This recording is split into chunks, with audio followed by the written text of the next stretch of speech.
Hello student, how are you? I hope you all are fine.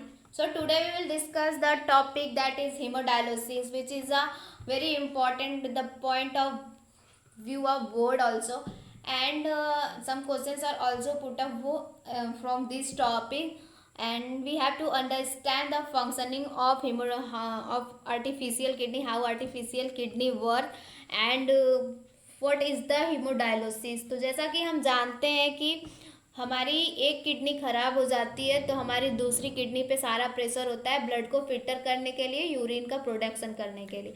But अगर दोनों kidney खराब हो जाए तो हम उस टाइम क्या करेंगे?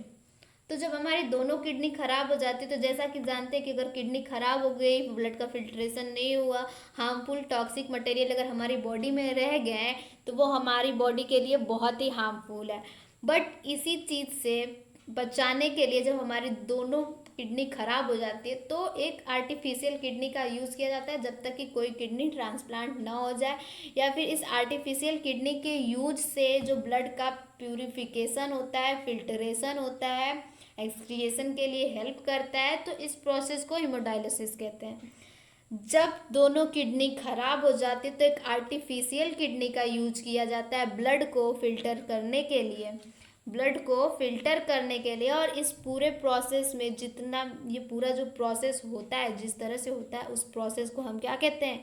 हेमोडायलिसिस कहते हैं। When both the kidney do not function then artificial kidney use to filter the blood and this process is known as haemodialysis. इस प्रोसेस को क्या कहते हैं? हेमोडायलिसिस कहते हैं।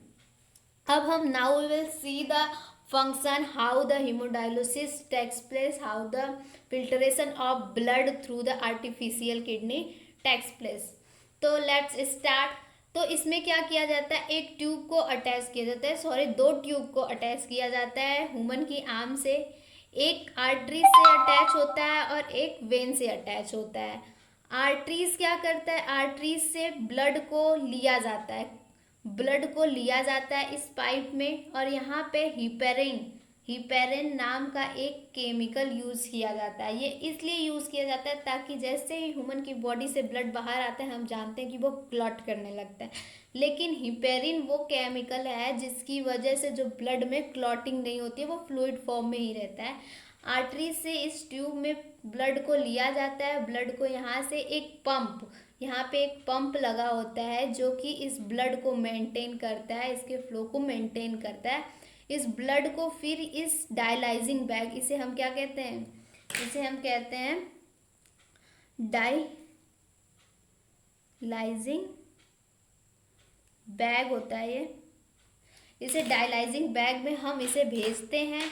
यहाँ पे जो ये ट्यूब बनी हुई है ना, ये सेलेक्टिव परमिएबल मेम्ब्रेन होती है जो कि सिर्फ छोटे छोटे स्मॉल पार्टिकल को इसमें से निकाल देती है। जैसे यूरिया, अमोनिया के जो छोटे छोटे पार्टिकल होते हैं उसे निकाल देती है, और ब्लड में जो बड़े बड़े मिनरल्स वगैरह के पार्टिकल होते हैं, बड़े जो पार्टिकल्स होते हैं उनको उसी में रहने देती है।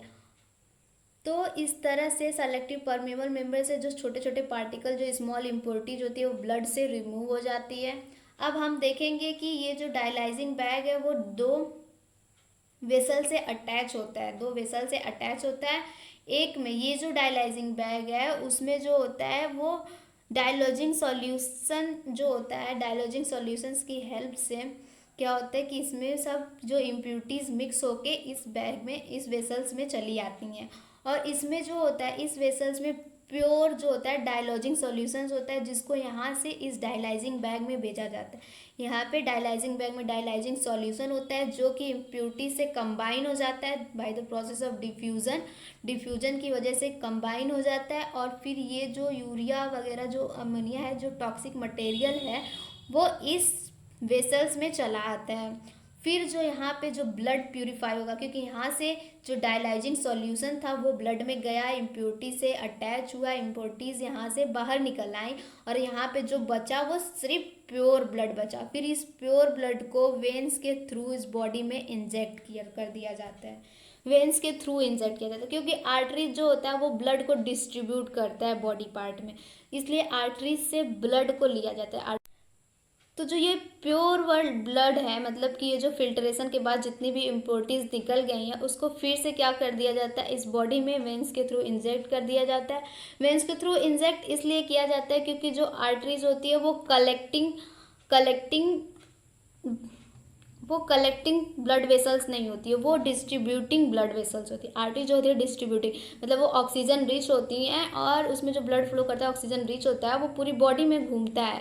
तो और जो वेन्स होते हैं वो तो कलेक्टिंग होते हैं, जो भी डीऑक्सीजनेटेड ब्लड को कैरी करते हैं।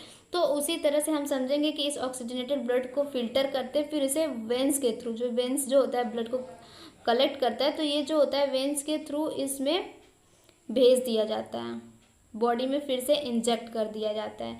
और यहाँ पे भेजते समय एक एंटी हिपेरिन का यूज़ किया जाता है, जो हिपेरिन को एंटी हिपेरिन का यूज़ किया जाता है, जो हिपेरिन नामक केमिकल को न्यूट्रलाइज कर दे, ताकि जो, क्योंकि अब वो उस ब्लड क्लॉट तो होगा नहीं बॉडी में जाने के बाद, तो उसको न्यूट्रलाइज इसलिए कर दिया जाता है क्योंकि अब उसका कोई काम नहीं होता है। हमें इतने दूर ही ब्लड को फ्लूइड फॉर्म में रखना रहता है, बॉडी में जाने के बाद ब्लड ऑलरेडी फ्लूइड होता है। तो हमने देखा कि इस पूरे प्रोसेस कैसे कैसे हुआ। पहले हमने यहाँ से जो ट्यूब अटैच किया था वो आर्टरी से हमने ब्लड को लिया, पंप से मेंटेन करते हुए डायलाइजिंग बैग में भेजा।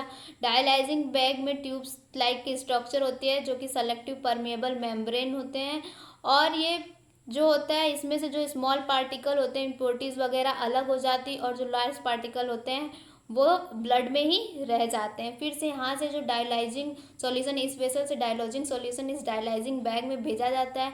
ये डायलॉजिंग सॉल्यूशंस जो होते हैं, ये डायलाइजिंग सॉल्यूशंस जो होते हैं वो इम्प्योरिटीज़ के साथ, यूरिया वगैरह के साथ, अमोनिया के साथ जो होते हैं कंबाइन हो जाते हैं by the process of diffusion. फिर ये डायलॉजिंग यूज सॉल्यूशन जो होते हैं इम्प्योरिटीज़ के साथ इस वेसल में कलेक्ट हो जाते हैं।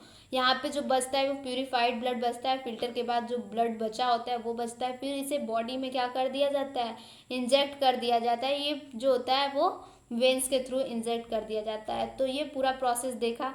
यहाँ पे हम हिपेरिन यूज़ करते हैं जब ब्लड को बाहर निकालते हैं, क्योंकि क्लॉटिंग ना हो। क्या यूज़ करते हैं, हिपेरिन यूज़ करते हैं, हिपेरिन, ताकि यहाँ पे ब्लड में क्लॉटिंग ना हो। और फिर यहाँ पे एंटी हिपेरिन यूज़ कर देते हैं ताकि जो हिपेरिन को न्यूट्रलाइज कर दे, क्योंकि उसका अब कोई काम नहीं। तो ये पूरा प्रोसेस हो गया और this topic will be completed. I hope आप लोग को समझ में आया होगा। अगर आप लोग को कुछ भी समझ में आया तो please like my video, subscribe my channel and share this video to other student so they also understand these topics. Thank you.